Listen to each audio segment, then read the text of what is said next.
Volkswagen Jetta key fobs typically use a CR2032 battery. To begin, locate the seam on the fob casing, usually near the key ring or button area. Use a small flathead screwdriver or a plastic pry tool to gently separate the two halves of the fob.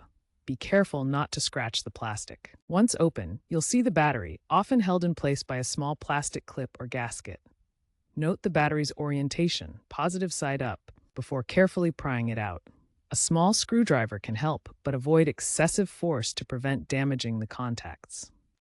With the old battery removed, insert the new CR232 battery, ensuring the positive plus side faces the same direction as the old one. Secure the battery in its place, making sure it's properly seated. Align the two halves of the key fob casing and gently snap them back together. Ensure the case is fully closed and that there are no gaps. Test the fob by pressing the buttons to lock and unlock the car from a short distance. If it doesn't work, double-check the battery orientation and that the battery is new. If issues persist, consult your vehicle's manual for resynchronization instructions or visit a Volkswagen dealership.